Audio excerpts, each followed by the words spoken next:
Nagpapatuloy ang paghaharap sa pagitan ng Shoot at Mentatuyupi habang si Knuckle at Melee-Oren, na parehong hindi pa rin napapansin at nanunood sa gilid. Sa silid ng trono, inilatag ni Shaipop ang kanyang mga kaliskis sa loob ng Smoky Jail ng Morel. Tumating si Killua sa pinakamataas na tore at nakita niya ang kanyang lolo sa kabilang panig. Iniling ni Meruem sa kanyang dalawang kalaban na magpatuloy, at si Zeno, na ang naunang pag-atake ng Dragon Dive ay hindi sinasadyang nakapinsala sa isang inosenteng sibilyan ay huminto sa trabaho at lumikha ng Nendragon para buhatin sila ni Netero at Meruem. Ang dalawang mandirigma ay umalis sa Royal Palace of East Gorto para makipaglaban sa isang malayong lokasyon. Habang lumilipad ang dragon, tumalon si Gon mula sa tore at tumungo sa tore kung nasaan si Neferpito. Si Ikalgo, na itinago bilang Flutter, ay sinalubong ni Cheeto at Blowster na parehong walang alam sa kaguluhan. Napansin ni Blowster ang mga sirang pakpak ni Flutter at sinagot ni Flutter na nawala ang kanyang mga pakpak sa naunang laban. Sinabi niya sa kanila na nakatanggap siya ng mga utos mula kay Hagya na pumunta sa ilalim ng lupa. Nang marinig nila ang pag-alis ng dragon ni Zeno, natuwa si Cheeto at tumakbo paalis. Inalis ni Flutter ang kanyang sarili at nagpatuloy sa loob ng elevator, panoorin ng mabuti ni na Blowster at Welpen na nananatiling nasa anino. Habang sarado ang mga pinto ng elevator, napagtanto ni na Blowster at Welpen na tinawag ni Flutter ang kanyang commander na Hagya sa halip na Leo.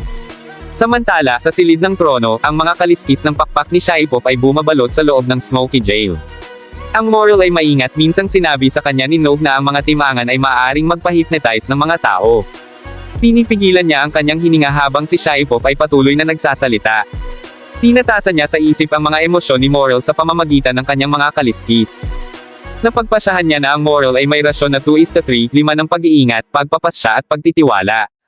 Ipinakilala ni Shaipop ang kanyang sarili bilang isa sa Royal Guard ng Hari at napansin niyang bahagyang tumaas ang pag-iingat ng kanyang kalaban. Ipinaalam din niya kay Morel na hindi maganda ang kanyang haka-haka sa paglanghap ng mga kaliskis. Pagkatapos gamit ang kanyang mga pakpak, binalot ni Shaipop ang kanyang sarili sa loob nito tulad ng isang higanteng kyokon at nagpasya si Morel na maghintay, anumang uri ng hayop ang lumabas mula rito. Si Shoot, sa kabila ng matinding pinsala, ay patuloy na sinusubukang bumili ng oras at umiiwas sa mga pag-atake ni Mentatuyupi. Mula sa sidelines, pinipigilan ni Knuckle ang kanyang sarili mula sa pagsabog sa larangan ng digmaan.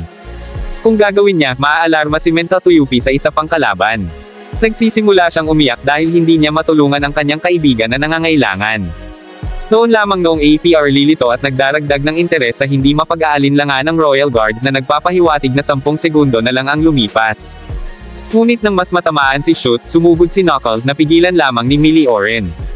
Pagkatapos ang isa sa mga paa ni Mentatuyupi ay tumama sa Knuckle at ang interes sa APR bumababa. Umatras sina Knuckle at Melee-Oren sa dulong bahagi ng silid kung saan makahinga si Melee-Oren. Ang kanyang kakayahang Nen kasabwat ng Diyos ay nauubos at APR makikita na.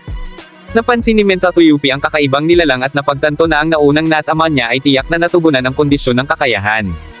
Sa kanyang pagkadismaya, binawi ni Mentatuyupi ang kanyang mga paa sa kanyang katawan at nag-concentrate sa isang bagong pag-atake. Daan-daang matutulis na karayom ang bumaril sa kanyang likuran at ang bilis ay mas mabilis kaysa sa kanyang sarili na si Shoot. Ginagamit ni Shoot ang kanyang dalawang dagdag na kamay para mapabilis ang pag-iwas. Tinawag ni Mentatuyupi ang kanyang maraming paa at nagsimulang tumakbo pagkatapos Shoot. Mula sa mga anino, kumakbang pasulong si Knuckle at ipinakilala ang kanyang sarili sa kaaway, at humarap si Mentatuyupi sa kanya.